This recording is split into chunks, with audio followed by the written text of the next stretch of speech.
His detractors call him a prophet of doom, an anti-Semite, a naysayer. If you want controversy, we've got controversy on this episode of the Roman Forum.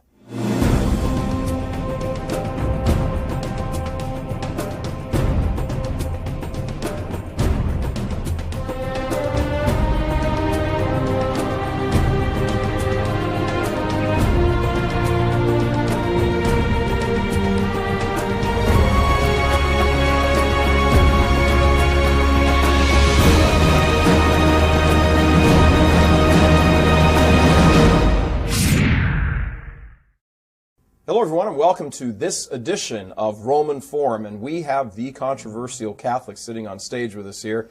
Michael Jones. Michael, how are you? Michael, thank you for having me. Welcome. Thank you for being here. Let's just launch right into who you are and why so many people despise you. Do people despise me? Wait a minute. I started out in life as a professor of American literature at St. Mary's College in 1979. In South Bend. In South Bend, Indiana. And 1 year after I was given a tenure-track contract, I was fired. And I was fired for being against abortion. That's what I was told by my department chairman. Came out and said that to you specifically. She said to me, she came in the week before I was fired and said to me, you know, many people are upset about your stand on abortion. And I said, well, you know, it's a Catholic college, and besides, we have academic freedom. And so, therefore, I thought the whole thing was taken care of, and then I got fired a week later. So there was this kind of crisis at this point, because then I had to go back and tell my dissertation advisor that I had been fired, and I had to say, I was fired because of my stand on abortion. And he said, well, I can understand that. And I said, no, I was against abortion. And it was a Catholic college. And so at this point, you realize you have one of those moments where you realize you're thrown into history. Okay? You don't really know what it is. It's like this river that you get thrown into, and suddenly you're flowing downstream, and you don't know where it came from, and you don't know where you're going. And you suddenly realize there's something wrong here. Something needs to be figured out. So in a sense, I had this inchoate sense that here we have this moment of history. What moment of history are you in? At this point, it was 1979. 1 year before, John Paul II had become Pope.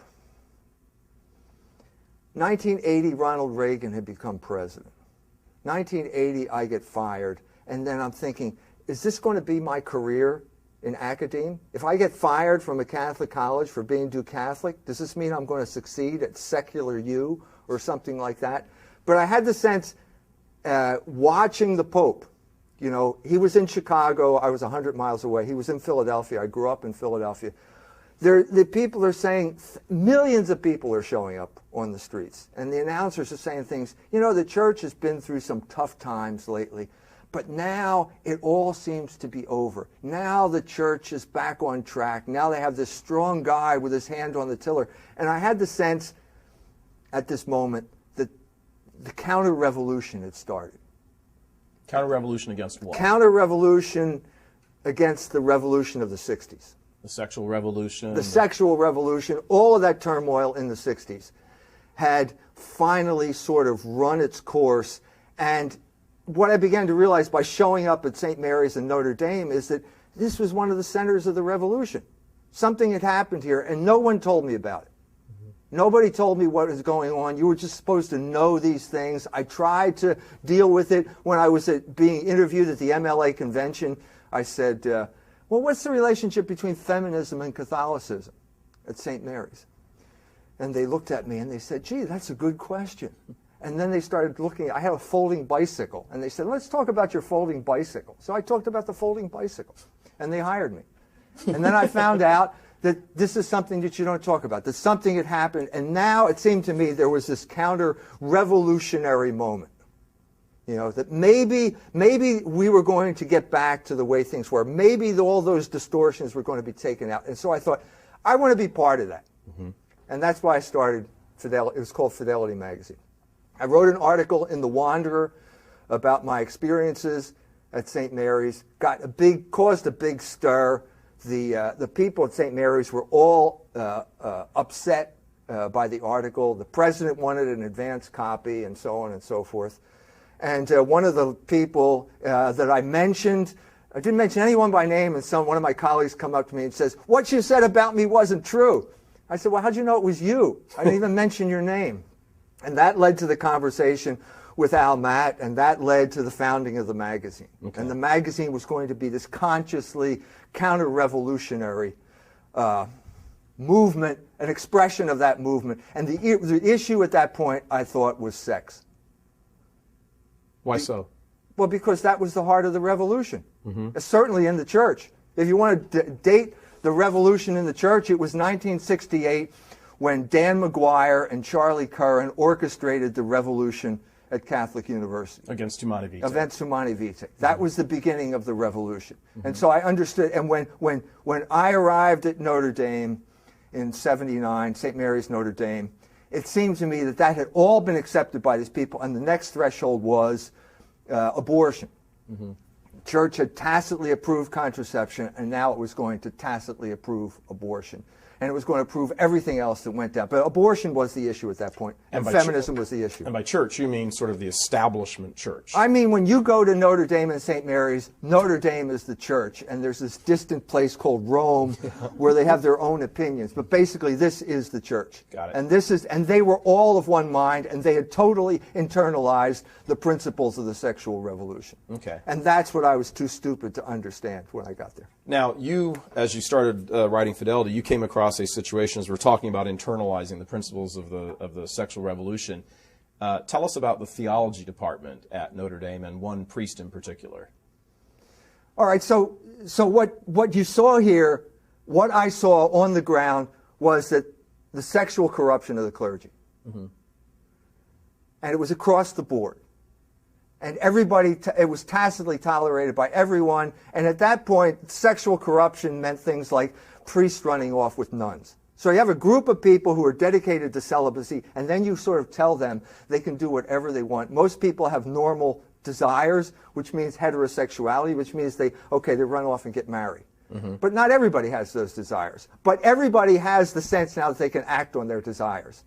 And so over the course of time, what I saw was the consequences of sexual corruption, usually intellectual consequences. And the book that I wrote about this was called Degenerate Moderns, which is basically saying all of these people like Sigmund Freud, there's supposed to be this big intellectual breakthrough. What it really is rationalized sexual misbehavior. It was all over the place at Notre Dame.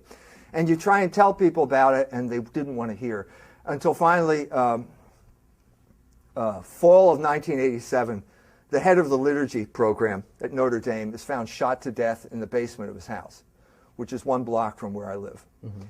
Okay, and then you go in, and it turns out that when they found the body, it's surrounded by automatic weapons and whips and chains and homosexual pornography. So it's a big story. And this was a priest. This is a priest. Niels Rasmussen, he was a Danish Dominican who had come over from Denmark and taken over the liturgy program. Big story, and it's suppressed because no one wants to talk about this because, in a sense, the sexual cat is out of the bag. You do this kind of stuff, you can get hurt, and you can even die as a result of this type of stuff. And they wanted to suppress that, so they pretended that he just died a normal death. They had the funeral. I went to his funeral at Sacred Heart. And in the middle of the Sacred Heart funeral service, we all have to leave because someone says there's a bomb threat and they're going to blow up the church. On campus, this is Sacred Heart Basilica on campus. This is Sacred Heart Basilica on campus because Niels Rasmussen, in his will, said he didn't want a Catholic burial. So who called up the threat? A priest. Priest said he did not want a Catholic burial. So this is part of the story, okay, that is out there now. This is part of what's happening at Notre Dame, and no one is talking about it. No one wants to talk about it, so I'll write an article about it. So I wrote the article about it. Can't see why they despise you. So, okay. And on top of that, I put an ad in the Notre Dame newspaper, and it was fury directed at me because I was talking openly about this guy that everyone suppressed. The man who was a former liturgy professor, Bill Story, who was also a homosexual, he claimed that it wasn't suicide. The official ruling was suicide. He said it wasn't suicide. He said the man was murdered. This is all suppressed by the South Bend Police Department. I went to the police department. I said, I'd like to see the dossier. The sergeant on the desk says, okay, let me make a call. Calls up the Notre Dame theology department. Really? Hi, this is Sergeant Trineri. Can I show it to E. Michael Jones? And then there's this long pause, and you see the expression. I felt like saying, are you a cop or are you a theologian? Why are you calling the theology department to find this out? Right. Anyway, so I write the story, and at this point, I was able to be invited to respectable company at this point, sort of. And so I was invited to a conference, and there is Cardinal Law of Boston at the conference. So I have the copy of Fidelity hot off the press. Cardinal Bernard Law from Boston. Cardinal Bernard Law of Boston. Got the copy. I give him Cardinal Law the copy. I said, here, Your Eminence, I just wrote this article. Next day, he comes down to breakfast, and I go over to him, like the eager young writer. And I said, well, what'd you think? And he looks at me and he says, what good does this serve?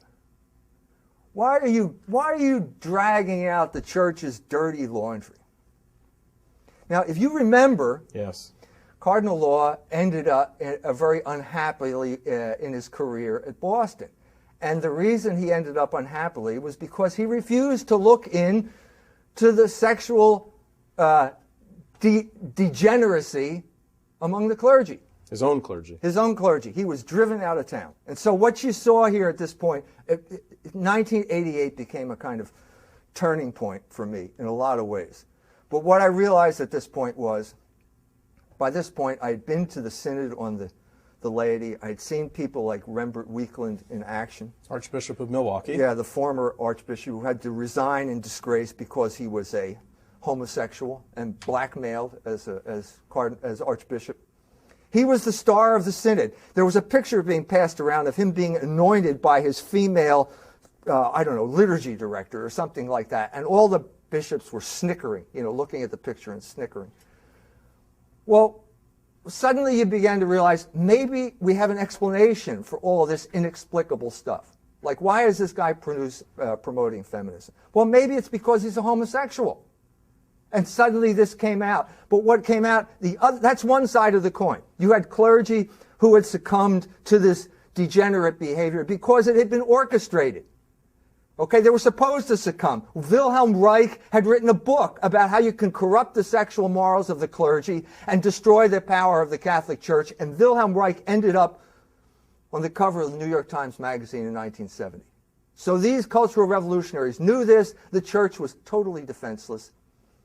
It was like Indians and tuberculosis. They just were wiped out by it.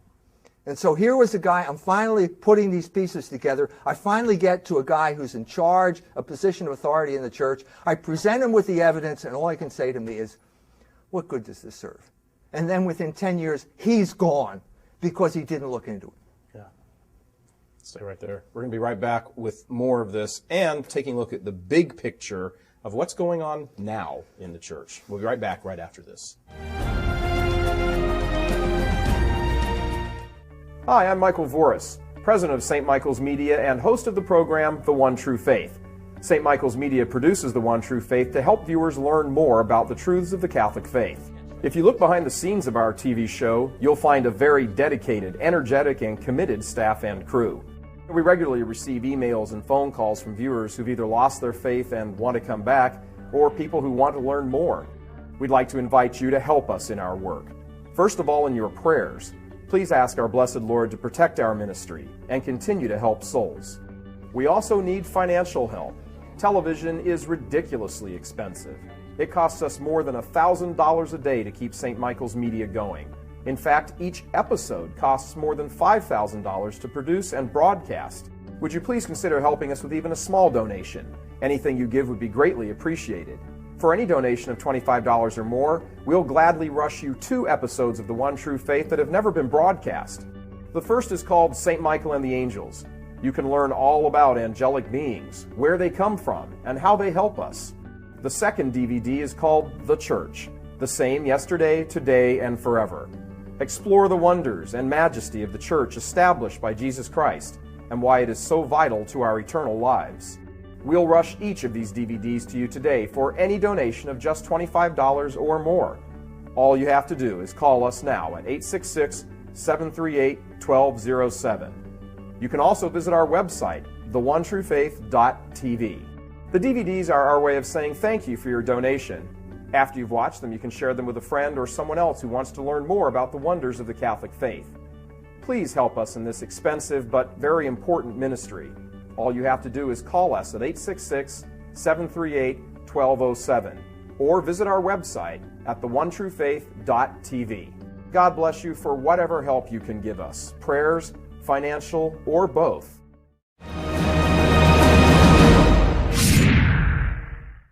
Welcome back to this edition of Roman Forum. Our guest is E. Michael Jones, who has quite the mind for what has gone wrong in the church these days. We were just talking in the last segment about cardinal law. Cardinal law, as we all know, was, as you said eloquently, was driven out of town by mass media and popular opinion because he'd let this whole, for whatever reason, Boston became sort of the epicenter of the homosexual clerical sex abuse situation. I saw Cardinal Law. I didn't speak with him, but I saw him in Rome last year when I was there, and the only reaction I could have was pity and sorrow. He looks like a worn-out, broken old man who was just sort of almost like a shadow of his former self. And he lives in a very small little apartment. People have this idea that he lives in this big palatial thing because he's the rector of St. Mary Major. He is the rector of St. Mary Major, but his apartments, I know some people who've told me who've been in his apartments, it's just a kind of a dingy little two-room thing he's got kind of in the back of the area where the rector lives. And, I suppose some people could say, well, if he'd have listened to you, maybe things for him certainly would have turned out differently, and maybe in some ways for the church in general. Well, it was everything I did with Fidelity was predicated on the fact that bishops didn't know. And if they really knew what was going on at Notre Dame, then they would act. So this is your philosophical approach. You're like, well, look at this horrible stuff at Notre Dame. It's all going down here on the ground, and the leaders don't know, so I'm going to publish this and let the leaders know. Right. And when you told the leaders, what happened? They didn't want to know. They didn't want to know. Why? Because they'd have to act. They'd have to say that something's wrong. They'd have to accept the magnitude of the evil that was in reality there. And if they accepted the magnitude of the evil, they'd have to act on it because that's their job. I mean, it was Law's protege who became Bishop of Fort Wayne, South Bend. Mm-hmm. John Darcy was an auxiliary in Boston. And he came, and I met with him when he came, and he told me we were about as far away as you are from me now. Mm-hmm. And he said to me he had been sent here by the Holy See to move slow but steady on Notre Dame. Huh? What year was that? That would have been 1985 or 86. Okay. So I thought, great, I want to be, as I said, I kept volunteering for a mission that never took place. Yeah. I thought, I want to be part of this. And so I continued writing, and I wrote, across the street, the next thing that happens is a dead baby shows up in a trash can at St. Mary's College. So I look into that, and it turns out that the baby, the lungs had opened up. That means that baby had been born. Mm-hmm. Okay? No one was prosecuted. Nothing happened. It was just kind of shut down. So I wrote the article. And then I had a meeting with the bishop, with Bishop Darcy. And sit down at the meeting, the first thing he says to me is, I haven't read your article, but I'd like to talk about you. And suddenly the whole problem, it was clear, was Mike Jones. It's not I felt like saying, no, wait a minute, there was a dead baby in a trash can. Let's talk about the dead baby. But no, he wouldn't read that article. Because if he read the article, if he took seriously what was being said here, then he'd have to act. And he was determined not to act. Determined to pretend that it was okay. On a personal note, again, if you fast forward 25 or 26 years, here, he's the bishop in South Bend. God love him, when Obama comes to Notre Dame, and we were down there, the whole St. Michael's Media and RealCatholicTV.com crew was down there for the protest and recording it and everything, and he came, he'd said originally that he wasn't going to come to the protest mass, but he showed up on the South Quad afterwards, and he got up on the stage and he gave a speech, and I watched him after he went and sat down. I was as close to him as I am to that camera, and I watched him sit down there, and it was everything he could do, from like putting his head into his hands. And I thought to myself the same thing I would think a few years later when I saw Cardinal Law, that he just looked like a broken man who felt, it looked to me, it's just a personal observation, it looked to me that he had this look on his face and the way on his carriage as he walked that, oh dear God, I haven't been faithful and look what I've allowed to happen here. And well, he had a moment. There was a moment. What was the moment? The moment was 1984. 1984, 2 students do a survey of the theology department, 2 undergraduates. And it turns out the theologians at Notre Dame don't believe in the resurrection. They don't believe in the virgin birth. They virtually don't believe in anything. And the students bring this out. I do the article on it. Mm-hmm. In the course of that article, one of the professors I interviewed, Bill Story, tells me he does not believe in God. Now, this is a theologian who does not believe in God. And he says, but don't say that. So in the article I wrote, Bill Story said, I don't believe in God, and don't say that. Bill Story got fired for one reason. It's not because of the article. It was because the new code of canon law had just been promulgated. Canon 812 was in the new code, so you had to have probity of life in order to qualify as a theologian. And a new bishop was coming in, and they were scared. Mm-hmm. Notre Dame was scared. That was the moment. That's when Bishop Darcy told me he had instructions to move slow but steady on Notre Dame. And then for 25 years, he did nothing. In those 25 years, vagina monologues, queer film festival, quieter scandal after quieter scandal, theology department, Richard McBride, on and on and on.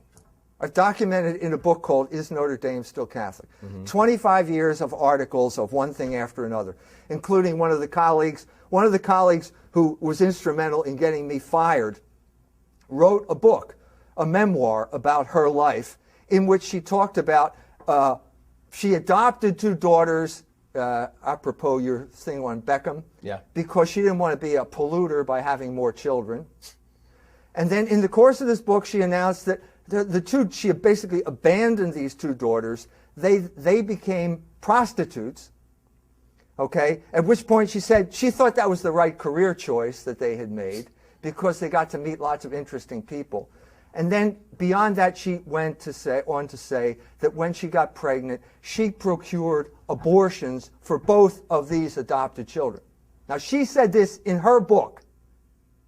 This is not someone telling stories on her. She was a tenured professor at St. Mary's College when she wrote this book. This book, the head of the Fellowship of Catholic Scholars, sent this chapter to Bishop Darcy and said, this seems to violate Canon 812. Seems to. Seems to. He said, I'm taking it under advisement. And nothing was ever done. Now, what are you supposed to do? What are you supposed to do? You can write all the articles in the world. You can expose every last sin and piece of corruption. And if the authorities are not going to act, what good does it do? Mm-hmm. It's not about Notre Dame or St. Mary's. This is symptomatic of a much larger thing, isn't it? There's a larger thing in the issue. What's the issue? What's the big issue? The issue is the picture, the image, the program that's in the minds of these bishops and clerics. And what is that? This is, go back, another St. Mary's incident. In preparation for the Synod on the Laity, the hierarchy, the American bishops, held a secret meeting at St. Mary's. Germain Grisey was at this meeting, mm-hmm. and he's the one who spilled the beans, so we know what the source is, the theologian from Mount St. Mary's. Right. At this was a preparatory meeting at which Father Brian Hare, who was a big mover and shaker with the USCC and a protege of Cardinal Bernardine, mm-hmm. and representative of that view of the Church, stood up and gave a speech about what we want to achieve at the Synod on the Laity. And he said basically, the Catholic Church has to learn from America. Mm-hmm. Because America is superior to the Church when it comes to the role of women, when it comes to sexuality, when it comes to democracy. Now we're getting to the heart of the matter. Pope Leo XIII called it Americanism. Mm-hmm. So you can be a Republican or you can be a Democrat, but just about every bishop here is an Americanist of some sort or other and feels that he has this uncritical attitude toward America, whether it's the sexual left or the capitalist right, whether it's the sexual revolutionaries or whether it's the neoconservatives, they are all Americanist. And this has crippled the church in America.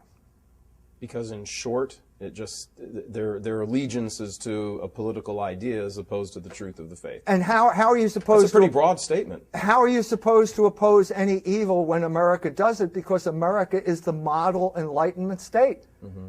This is the model after Vatican II as a result of Dignitatis Humanae and all that mythology that has been created around that thing. Well, how are you supposed to criticize it? Well, you can't. And if you can't criticize it, then you're going to be eaten alive.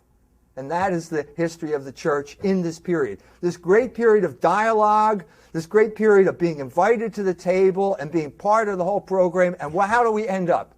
How do we end up? I'll tell you how we end up. The announcement in the diocesan newspaper of last week, which says basically, if you feel that you have been abused by a priest, we encourage you to come forward and level your accusation.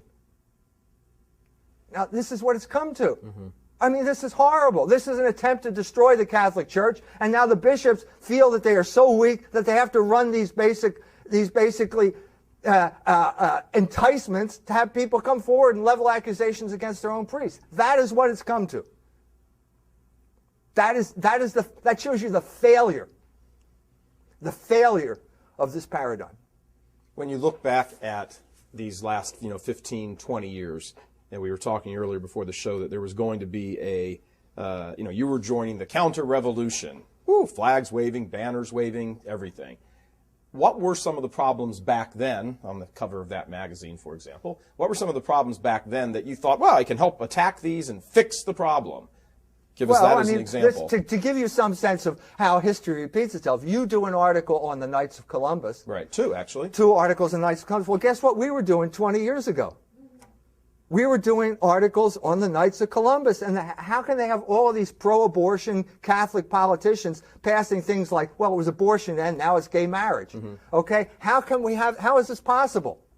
What's the date on that article, on that magazine? This is July, August 1992. So it's exactly 19 years ago. Okay, so 19 years ago, you write an article about... 19 years ago, we write an article about the Knights of Columbus and the fact that they're all in bed with pro-abortion politicians, Teddy Kennedy, you name it, okay? So what is the response of the Knights of Columbus? What is it? How do they respond? Up to this time, the definition of a Knight of Columbus was you had to be a practicing Catholic.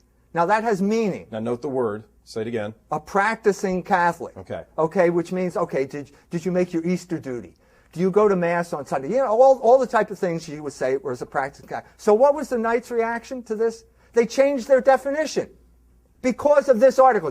Jerry Bruin, James G. Bruin, Virginia lawyer, wrote this article at the urging of his pastor because his pastor was sick to death of all these hypocrites.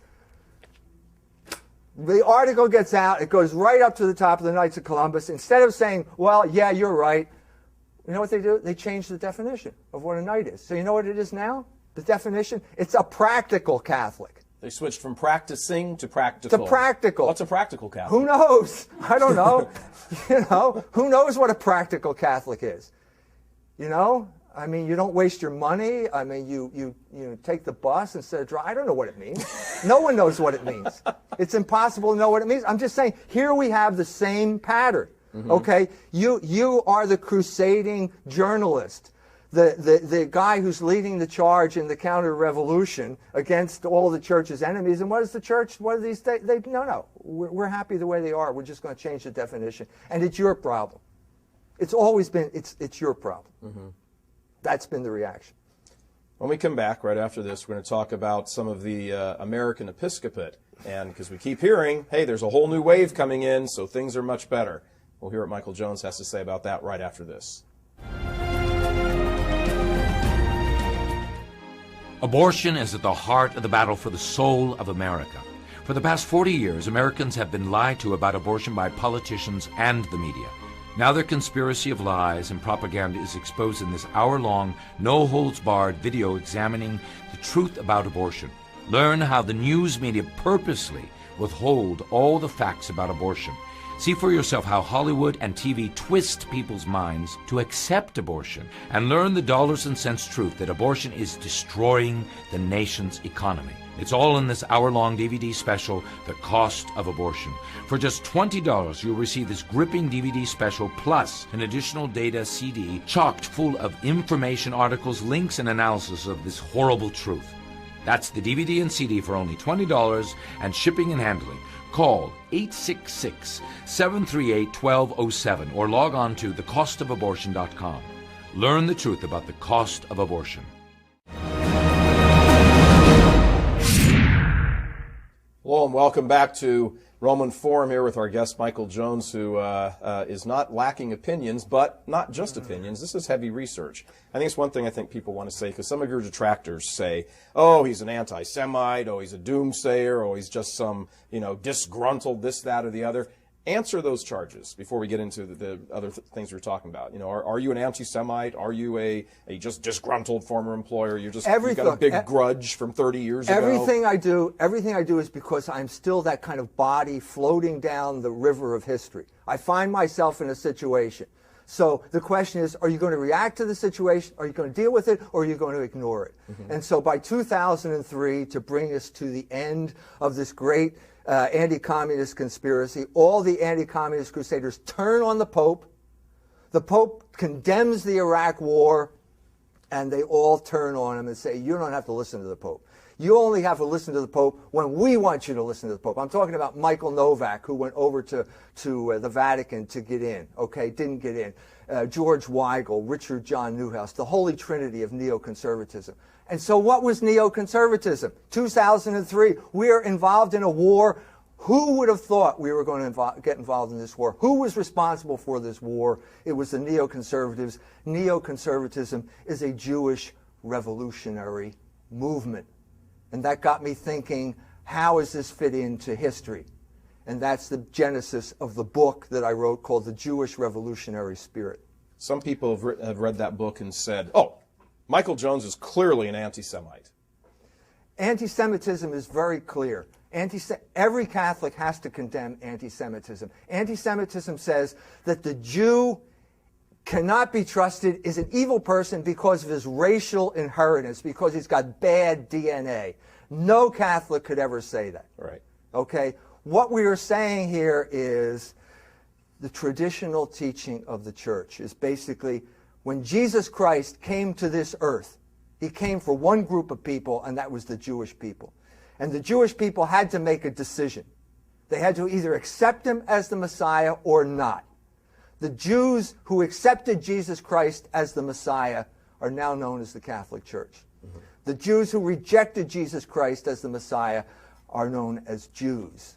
Okay? When they rejected Jesus Christ, they rejected Logos, which is the order of the universe. Correct. When they rejected the order of the universe, they rejected the social order as well. And when you reject any possible social order, you become a revolutionary.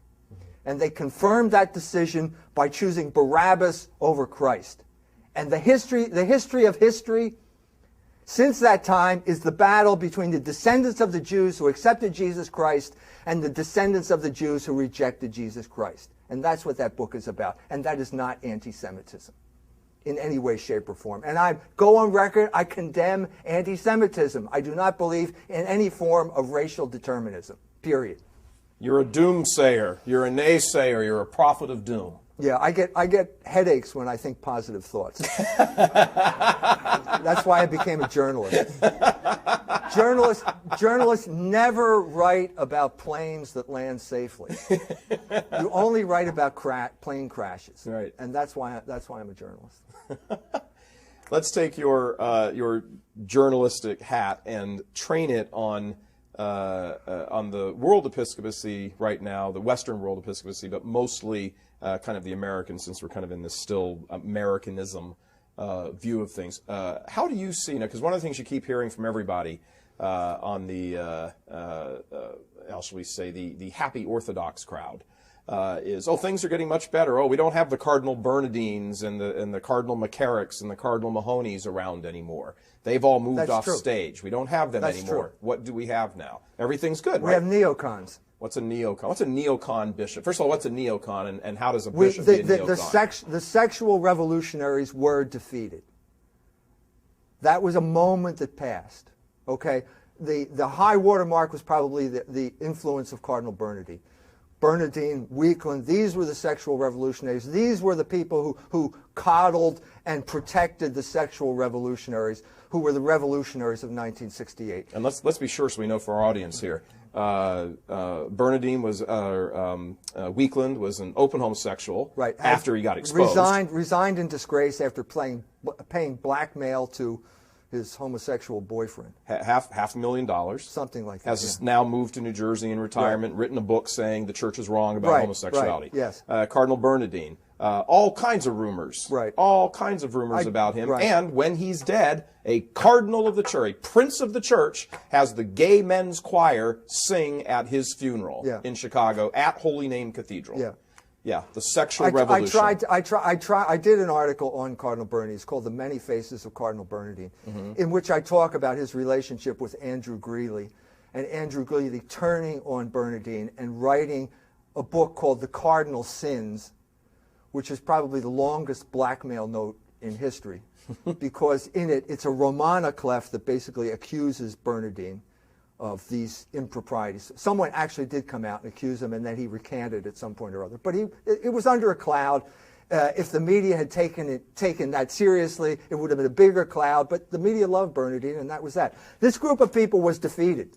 I want to share. They've disappeared. I want to share a little line. I was in Rome last year, little less than a year ago, and was present at a speech by Cardinal Burke. He was Archbishop then. This was a couple weeks before he was elevated to Cardinal. And in this speech, it was to a pro-life group, he said the following: I often recall the words of a sage professor of canon law who taught me the church's discipline regarding clerics. And this is a speech about canon law. About the pro-life movement. And he goes off on this side trail here. Recall the words of a sage professor of canon law who taught me the church's discipline regarding clerics. More than once, he told the class, quote, where there are problems of chastity, there are problems of obedience, end quote.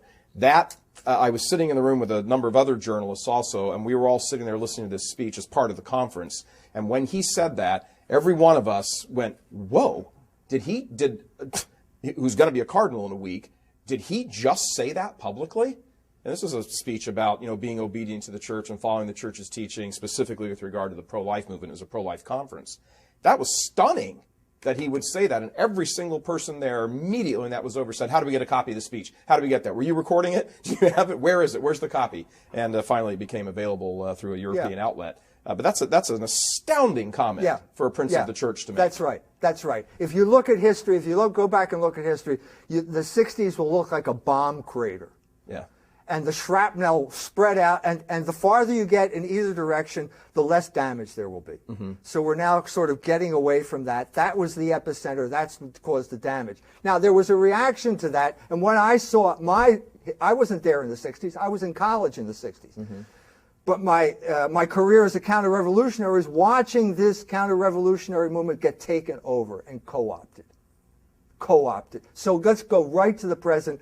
But there was at the advent of John Paul's papacy, there is this sort of sense of hey, the loonies, the sexual crazed ones, they're kind of done. Their time has passed, and now here we come to restore things. What happened? It was co-opted by politics.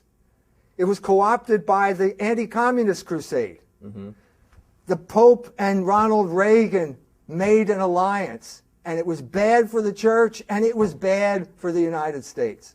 It was bad across communism was defeated. It brought down the Berlin Wall. It changed Russia. That's a good thing. But we had to pay a price. Okay. What price did we pay? The price was that America became elevated to some type of super governmental entity. It became the paradigm of the state that the church wants to support. That's always dangerous. They made this mistake with France.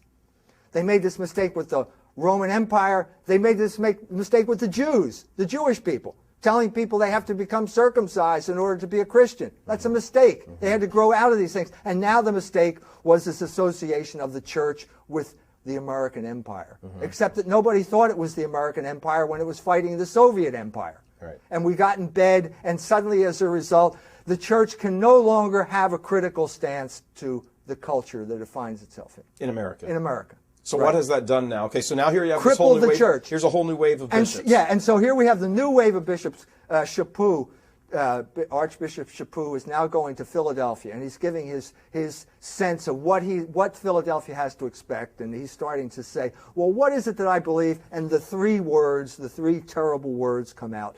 John Courtney Murray comes out of his lips, and suddenly you realize, here we have another Americanist.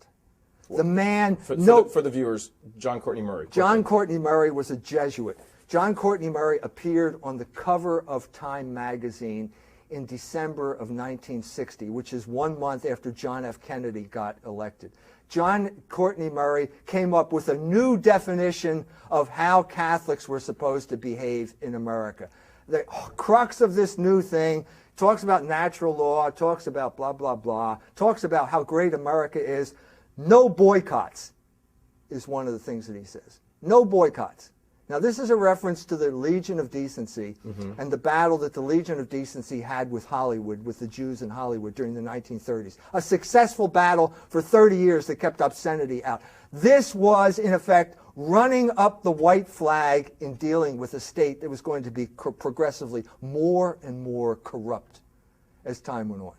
So first it's contraception, and then they say, okay, that's okay, and then it's abortion, and then we got to swallow real hard. And a lot of people the Catholics never really capitulated on abortion. They still haven't to this day, and so on and so forth. The architect of this running up the white flag was John Courtney Murray. And what we now know, thanks to David Wemhoff's articles in Culture Wars magazine, is this is cutting-edge research.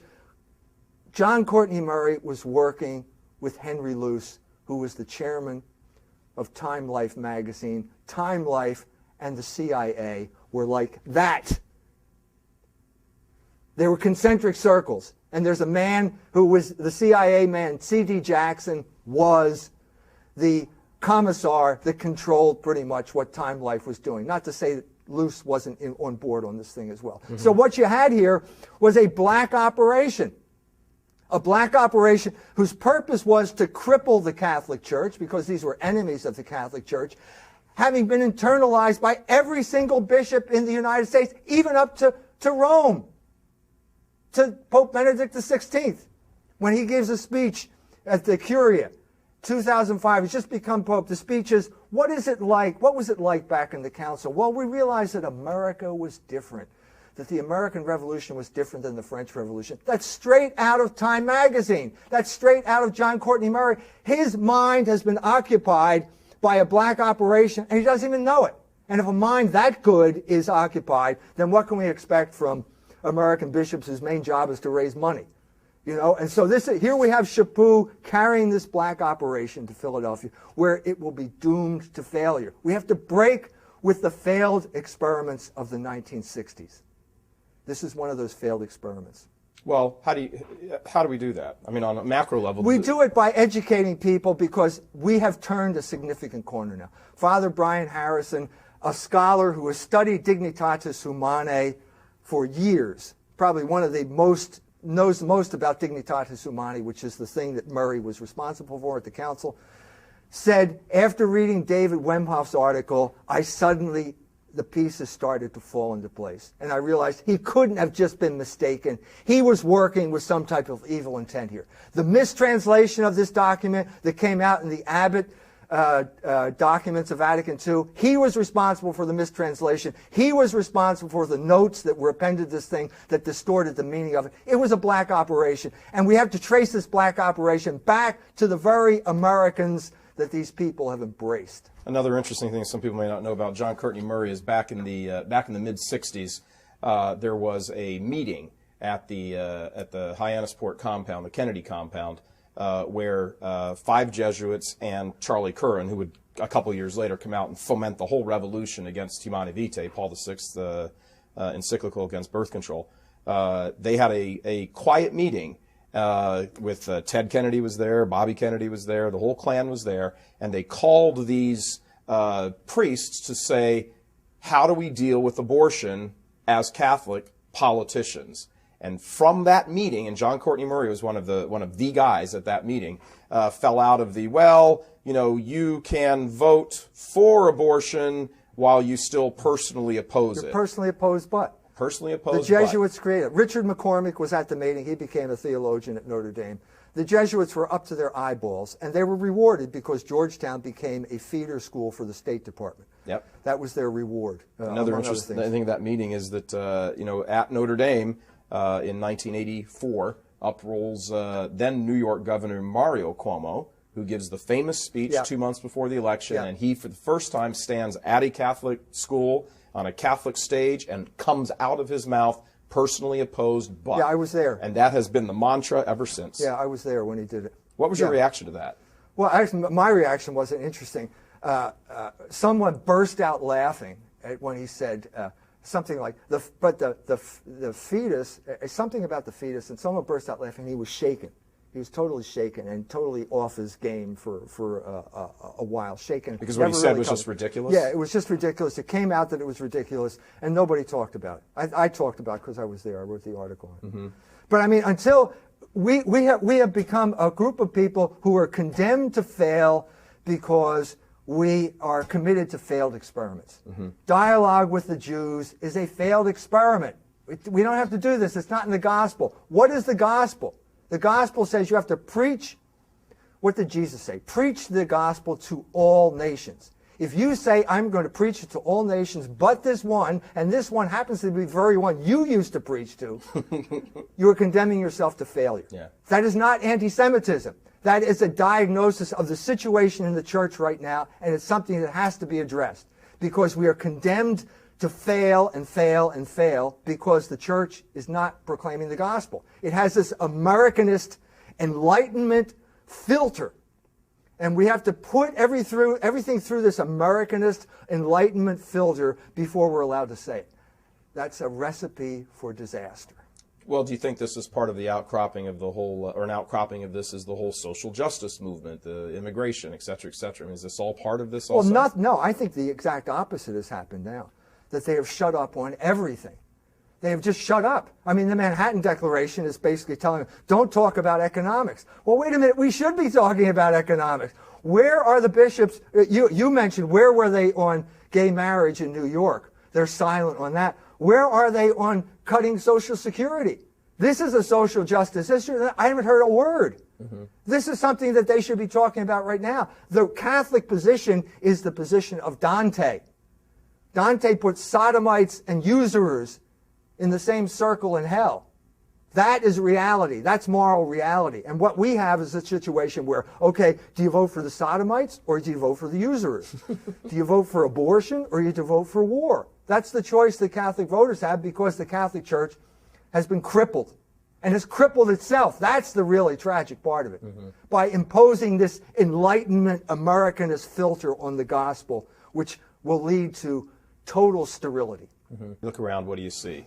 Parishes closing by the hundreds. I think a report just came out from CARA, Georgetown of all places, that there have been 2,000 parish closings in the last 10 years, 15 years, whatever it was. The drastic, the free fall in the number of vocations, religious orders. Parishes, religious orders gone, parishes gone, Catholic schools closing up left and right. And, you sort of think to yourself, at some point, you look at this and you think, well, I'm not the only one seeing these numbers. Aren't the bishops seeing these numbers? Aren't the priests seeing these numbers? I mean, here they are. Don't they sit down every year and get a big report and say, well, this year we have 60% less Catholic marriages than we had 20 years ago. We have 30% decline in income. We have 50% less this sacrament. Closing 20% of the parishes. Here in Detroit, just last year, they laid off 1/3 of the chancery staff. They're shuttering parishes. And this isn't any particular, unique phenomenon in Detroit. This is happening all over the Western world. In Austria right now, there are 300 priests, which is a roughly 10%. 10% of the entire presbyterate of a country has joined a group called Call to Disobedience, where they're saying, we're not doing anything until you start ordaining women. This is going on all over the Western world. At what point does somebody say, a bishop say, hold it, we're off track? That's the answer, isn't it? Well, they have to understand that when they appeal to these failed experiments and things get worse instead of better, then you're applying the wrong remedy. If there's a fire and every time you pour something on it, it gets worse, chances are it's not water, it's gasoline. You know? And so as a result, you have to check what's in the bucket here. I'm saying that's what still has to be happening. And it will happen in America once they understand, I think, John Courtney Murray. That's going to be a crucial turning point. Because we can't apply we're not here to promote the Enlightenment. We're not here to promote American ideology or American capitalism or American foreign policy. Some people are. Michael Novak gets paid to do that. But that's not what we're supposed to be doing. Right. And until we understand that there's a difference there, until we understand that that counter-revolution was co-opted by those political operatives and steered in the direction that they found congenial to the detriment of the church, then we're not going to be able to deal with the situation. Michael Jones, will you come back? I will. God bless you. Thank you. Thank you very much. E. Michael Jones, go on to his website, plug it. Culturewars.com. Culturewars.com. Read everything the man has. It will certainly make you ask questions. God love you. We'll see you next time on Roman Forum. Thanks again. Thank you.